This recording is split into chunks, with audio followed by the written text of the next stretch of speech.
Bonjour à tous, bienvenue sur ma chaîne. Alors aujourd'hui, je vous présente une recette extra simple, mais vraiment, et vraiment pas que simple. Elle est aussi extrêmement délicieuse. C'est une recette de pâtes avec du hachis. Je dirais pas forcément pâte à la bolo, pas vraiment pâte à la bolognaise, quoi, parce que c'est pas vraiment ça. Mais c'est vraiment un pur délice. Et en fait, l'avantage, c'est que tout va cuire en même temps. Donc les pâtes vont cuire avec la sauce en même temps. Donc il n'y a pas besoin d'égoutter les pâtes, etc. Vous n'avez pas 15 000 vaisselles. Franchement, c'est super simple et un régal, quoi. Tout le monde va adorer cette recette, donc n'hésitez pas à la reproduire chez vous. Donc on va commencer par faire notre sauce. Alors j'ai à peu près 250-300 grammes de viande hachée. Je verse un petit peu d'huile, à peu près 2 cuillères à soupe d'huile. Et je vais mettre un fond d'eau, c'est-à-dire 3-4 cuillères à soupe d'eau. Alors l'eau va permettre à notre hachis de cuire, comment dire, vraiment on n'aura pas des gros morceaux de viande hachée en fait. Tout va être bien écrasé, bien séparé, on va dire ça comme ça. Ça nous évite d'avoir des gros pâtés, des gros morceaux de viande. Après nous on n'aime pas ça, donc si vous préférez avoir des gros morceaux de viande hachée, vous n'êtes pas obligé de mettre de l'eau. Avec le dos de la cuillère en bois, j'écrase ma viande hachée jusqu'à ce qu'elle soit bien dorée. Ça prend à peu près 3-4 minutes.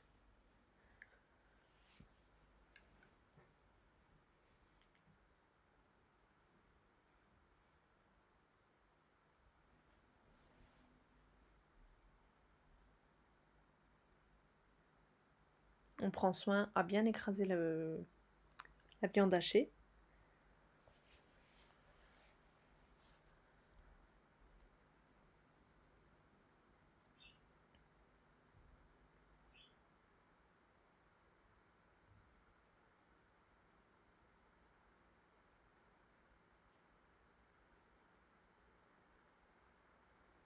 Vous pouvez très bien reproduire cette recette exactement la même en remplaçant la viande hachée par du poulet. Je l'ai déjà testé aussi et c'est vraiment très bon. Donc à la place de la viande hachée, vous pouvez utiliser des blancs de poulet, des escalopes de poulet coupés en petits cubes et vous produisez la même recette en fait, les mêmes prochaines étapes.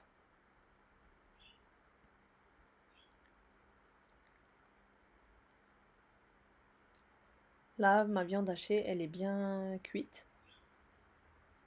Et comme vous voyez, elle est vraiment en petits morceaux comme on aime.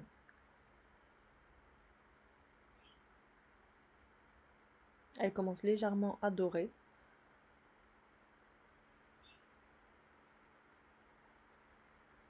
Et à ce stade, je rajoute à peu près l'équivalent d'une bonne cuillère à soupe de beurre. Et je vais verser un oignon ainsi qu'un poivron rouge coupé en petits morceaux. Après, l'oignon, je vous conseille quand même de le mettre, mais si vous êtes une personne qui déteste l'oignon, vous pouvez zapper cette étape. Mais je vous conseille fortement de mettre au moins l'oignon. Après, si vous n'êtes pas trop poivron, vous pouvez ne pas mettre. Mais pour les personnes qui ne sont pas difficiles, moi je vous conseille de reproduire cette recette comme je l'ai faite moi. Franchement, c'est super bon.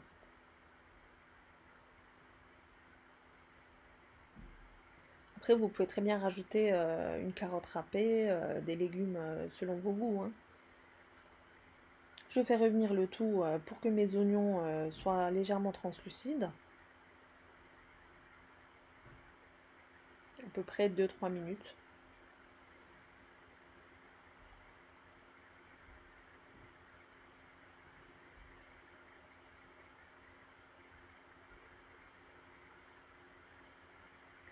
Là, je vais verser une cuillère à café de concentré de tomate et une demi-cuillère à café de concentré de poivron rouge. Alors ça, vous pouvez peut-être avoir du mal à le trouver, ça se vend dans les épiceries turques, mais c'est pas indispensable. Donc si vous n'en avez pas, le concentré de tomate fera l'affaire également.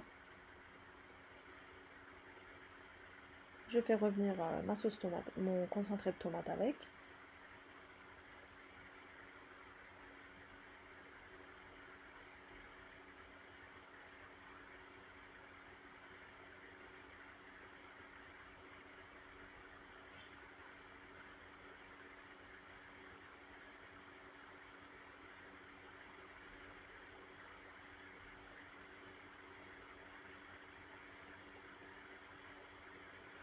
Voilà, à ce stade, je vais rajouter une brique de crème, crème liquide en fait, entière. Là, c'est de la crème semi-épaisse.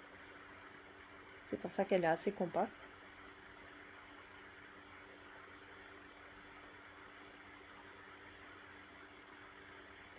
Et là, je verse l'équivalent à peu près de 400 g de pâte crue sur ma sauce. Et je fais revenir le tout à peu près 2 minutes. Je mélange bien.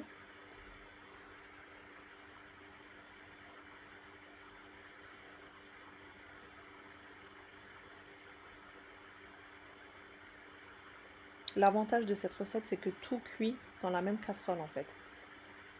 Vous n'avez pas 15 000 vaisselles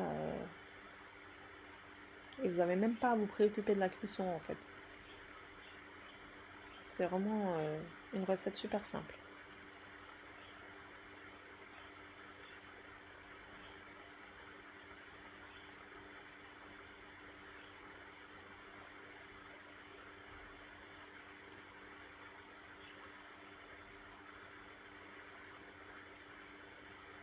Une fois qu'on a bien remué le tout, je verse de l'eau chaude, de l'eau bouillante carrément, jusqu'à recouvrir le dessus des pâtes en fait.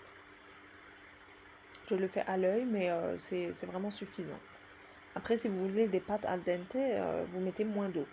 Nous, on aime bien quand c'est bien cuit, donc j'ai mis jusqu'à qu'il soit bien couvert en fait.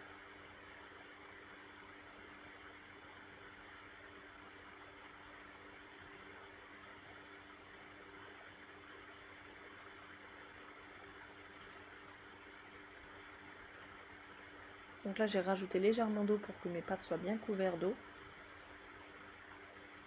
comme ceci. Là, je verse le sel, le poivre et je mets un petit peu de paprika. Après, vous pouvez très bien mettre les épices que vous aimez.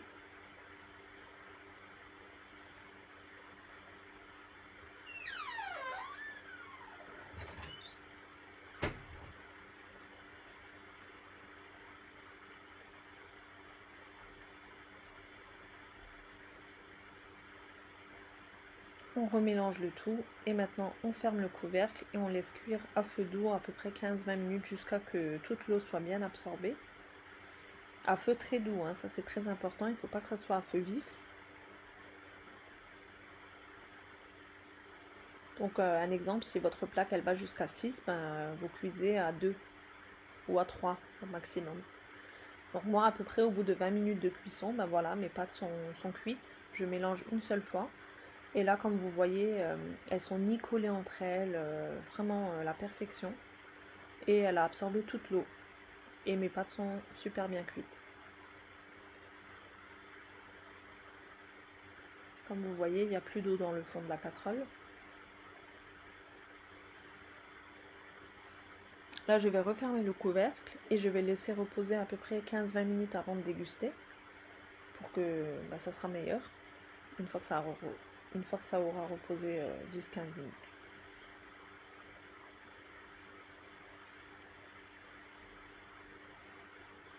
Voilà, nos pâtes sont prêtes à être servies. J'espère que cette recette vous aura plu. N'hésitez pas à la reproduire chez vous aussi.